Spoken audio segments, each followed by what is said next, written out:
The latest news on your $2,000 fourth stimulus check update, as well as recurring stimulus check update. And apparently House Speaker Nancy Pelosi said that her members have been telling her to do fewer things well in the stimulus bill. At first glance, it looks like Democrats are telling Nancy Pelosi to reduce the contents of the stimulus bill. But what does this exactly mean? Now, according to Senator Bernie Sanders, Senate Democrats are thinking of including $1,000 vouchers for seniors to purchase new Medicare benefits in the stimulus bill. Now, with the pandemic still going on and affecting millions and millions of lives, this development is absolutely a very welcome change. Lastly, according to this report, there's a growing number of Democrats that are endorsing the abolishment of the debt limit altogether. Perhaps the Democrats are tired of fighting over an issue that could have easily been avoided. We'll discuss all of these and more in today's video today, so definitely stick around to the end. But first, I just want to say welcome back to all my subscribers. I really appreciate you guys. Hope you guys are doing very well today. We cover all things personal finance, cryptocurrencies, stock market updates, how to make money online, how to start brand new online businesses, and of course, stimulus check updates and stimulus package updates. So if you haven't already, hit the subscribe button, join the family, join our money-making community, and be sure to touch that notification bell. That way you're notified as soon as I release new videos and content. Let's go ahead and jump in. All right, guys, so first up, your daily update on the reconciliation bill, aka the stimulus bill, which Democrats are currently working very hard to push through. Recent news has just come out, and you guys need to hear about this. Apparently, House Speaker Nancy Pelosi said that her members have been telling her to do fewer things well in the stimulus bill. What does this mean, right? Now, at first glance, it does look like the Democrats are telling Pelosi to reduce the contents of the stimulus bill, but let's look into this article to find out the details on this one. So it says here, Speaker Nancy Pelosi of California said late Monday that members of the House have told her overwhelmingly that they would prefer her to do fewer things well when it comes to the Democrats' massive spending plan, indicating that she is preparing to make some concessions in order to pass the stimulus package. In order to pass both the Build Back Better Act and the bipartisan infrastructure bill on time, it is essential that difficult decisions must be made very soon, according to Nancy Pelosi, as she's written in a Dear Colleague letter. Now, this is definitely not a good sign for the stimulus bill from this point on. Making difficult decisions soon is just another way of saying, basically, we got to change this or we're not going to get anything at all. Now, it's harsh to say, but that's the reality of this current situation. Remember, guys, the two bills, the bipartisan infrastructure bill and the stimulus bill, they're tied together by the Democrats. They will not let one bill get passed without the other one getting passed first, and their topmost priority is the stimulus bill. Of course, they want to get both bills passed, but we can definitely see some more focus on the stimulus bill here. Now, the opposition against the stimulus bill is what's making this whole thing tricky. It's really not a big surprise that Nancy Pelosi's colleagues have told her to do fewer things well, really. This long battle that progressives have been fighting is due for a finale very soon, and it's not really looking to be a very good ending here, at least for now. But let's see what else Nancy Pelosi had to say about this. Overwhelmingly, the guidance I am receiving from members is to do fewer things well so that we can still have a transformative impact on families in the workforce and responsibly address the climate crisis, a Build Back Better agenda for jobs, and the planet for the children. It is unclear what measures Pelosi would drop from the bills. As the New York Times stated, if the funds for certain measures continue to shrink, Democrats would have to begin picking and choosing which social spending measures to prioritize. It's now time for the Democrats to choose and decide on the essential provisions that they want to include in the stimulus bill. Democrats have already listed top priorities numerous times before, and they want to get a lot of things done. However, they now have to shorten their list to just the most important bits considerably. Now, the question is this: what are the provisions that they're willing to cut off? Now, of course, I can't give you guys an exact answer to that question just yet, but we can try to predict it. Now, let's rewind here. Some of the provisions that Democrats have been actively pushing for include Medicare expansion, free community college, an extension of child tax credits, universal pre-K, lower drug prices, Social Security raises, remember, $200 a month in Social Security, SSI bumps, unemployment, housing credit improvement, climate change priorities, and a whole bunch more. Now, of course, the conversation's not dead regarding what the Democrats have brought up previously. We're talking about including a fourth stimulus check in there, but discussions on that particular issue have not yet amounted to anything significant. Now, I realize how beneficial that would be for the majority of us, but we'll still have to just wait patiently on an update for that one. Democrats for sure have provisions that they want to include in this bill, and it's no surprise. But after all, they have been calling this the human infrastructure bill. That's for a reason. Now, if you were to ask me what I would cut off in order to reduce the size of the bill, I don't know if I can actually give you an answer on that one. I mean, they're all important. The Democrats' priorities seem pretty well thought out and pretty helpful. Now, on top of that, many of these programs are popular with voters. So as much as they want to help people, they also want to help themselves to get reelected. I don't think that's going to really come as a big surprise to anyone. So it's really not just a simple process to go through removing items from their plans. They're going to have to be very strategic on this one. But let's continue here. Republicans and moderate Democrats have criticized the price tag tied to the bill, which Democrats hope to pass without Republican support through the budget reconciliation process. Senator Joe Manchin of West Virginia, he initially said that he would not support a bill costing more than $1.5 trillion, more than half of what Democrats were originally attempting to pass. He later signaled that he would be open to around $1.9 trillion to $2.2 trillion. Now remember, the stimulus bill is passing through the reconciliation process where they don't have to worry about Republicans supporting the bill. Democrats only have to worry about unifying their whole party to vote and support the same agenda, which is seemingly a little bit more difficult than we initially thought. Senate Democrats are undoubtedly on the edge with all this back and forth happening between Senator Joe Manchin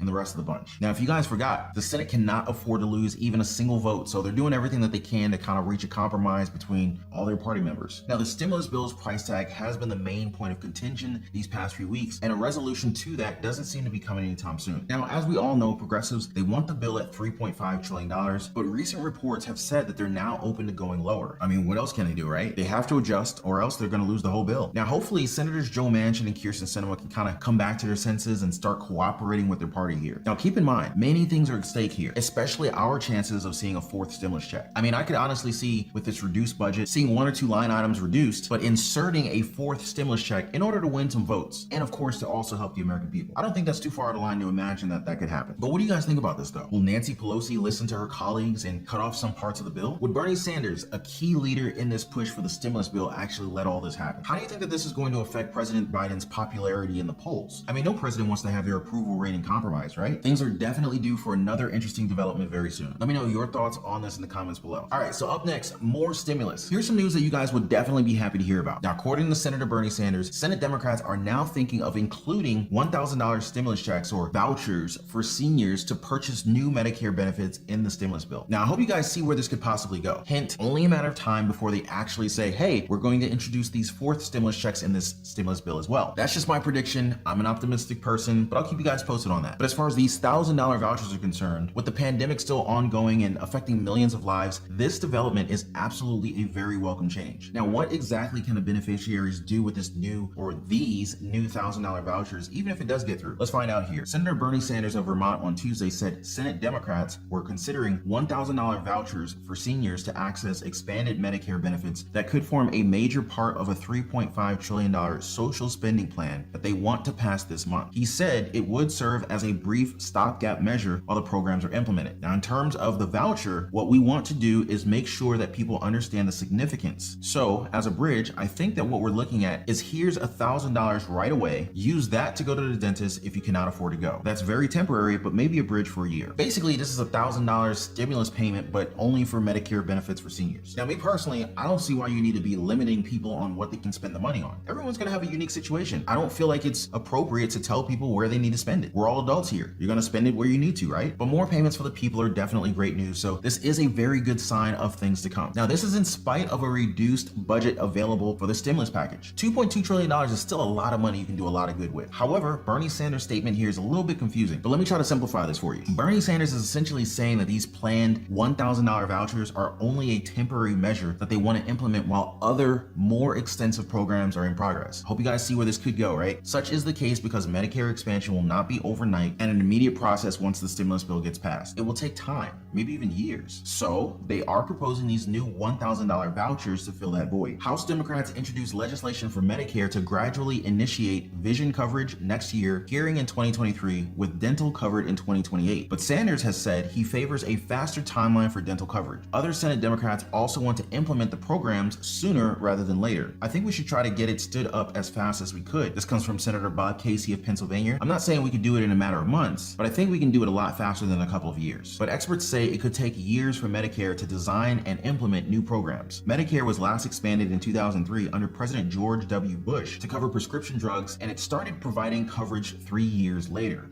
Oh my God. Why is our government so slow and inefficient? Why does it take so long to get anything of importance completed? This is just ridiculous. Now, as this article mentioned, the expansion would be gradual. 2023 and 2028, those are going to be critical target dates to look out for. It's 2021 now, so 2023 might not feel that far away, especially since we got, 3 more months to 2021. But still, government needs to move their feet a little bit faster. What do you think? Can we let an important affair such as Medicare expansion drag on for so long to implement? Some Senate Democrats don't think so, and I think that's a good sign. And of course, this kind of process would actually take many years to implement, but it wouldn't hurt to have a let's get this done ASAP approach, right? This is precisely why the stimulus bill has been touted as one of the most transformative projects in US history, and rightfully so. Hopefully, Democrats can push through with this stimulus bill because the benefits to be received, they're no joke, especially with millions of Americans struggling to get by daily. And I see it in the comments of my own videos here. You guys are letting me know where you're standing each and every single day, and I hear you. Government doesn't need to be dragging its feet. I got a feeling a lot of people are probably not going to get reelected next year because of this. I mean, it's sad, but this is what I'm reading in the comments. But what do you guys think about this though? Is this new move for Medicare expansion a step in the right direction? We'll have to wait and see about that, but let me know in the comments what you guys are thinking. All right, guys, so last but not least, here's your daily update on the debt ceiling issue. Now, according to this report, there is a growing number of Democrats endorsing the abolishment of the debt limit altogether. Now, this whole debt ceiling dilemma has been the talk of the media and Congress for the past few weeks now, and rightfully so. It's a huge problem that we have to address. However, some Democrats say that this is a problem that they can avoid facing again forever if they choose to. Can they actually abolish and just completely get rid of this debt limit? Let's get into the details here to find out. It says here, Congress is on the verge of narrowly averting a catastrophic debt default, and some Democrats want it to be the last time. The calls for taking the near annual fight out of the lawmakers' hands are coming from prominent voices such as House Budget Committee Chairman John Yarmuth and Treasury Secretary Janet Yellen, who want to eliminate the debt limit in its current form. They argue that members of Congress should not be able to use the threat of a debt default as political leverage ever again, an approach that would respond to GOP stonewalling by playing some hardball of their own. Now, using the threat of a debt default as political leverage is exactly what we've been seeing back and forth between the Democrats and the Republicans. Seemed to have no end until Mitch McConnell suddenly wanted to cooperate, which is actually a rare occasion. Democrats took the opportunity and the two parties voted on suspending the debt limit until December of this year. So big ups to Mitch McConnell on that one. However, things ended on a sour note after Chuck Schumer seemed to target Mitch McConnell and the Republicans during his ending speech. The December session will definitely be a bit heated up, and I can't wait to find out what will happen next. Though I really can't blame Chuck Schumer for going in after the Republicans. The Republicans have indeed been stalling the talks on the debt ceiling issue before suddenly offering to cooperate. So it's no surprise that some Democrats are now calling for abolishing the debt ceiling to avoid another issue like this one. Perhaps they think that this is just unnecessary stress. But let's continue. Yarmuth last week joined Representative Brendan Boyle in introducing a bill that would transfer the authority to raise the debt limit from Congress to the Treasury Secretary. Speaker Nancy Pelosi called the proposal an excellent idea, although she stressed Democrats are focused on averting a debt default now and would leave a conversation about long-term solutions for later. I agree with Nancy Pelosi here on this one. Democrats won't be doing themselves any favors by pushing for this right now. The main focus at this moment should be averting the debt default right now and then discuss other things that are more permanent down the road. Republicans could even somehow use this bill against them, so Democrats should take it slow and,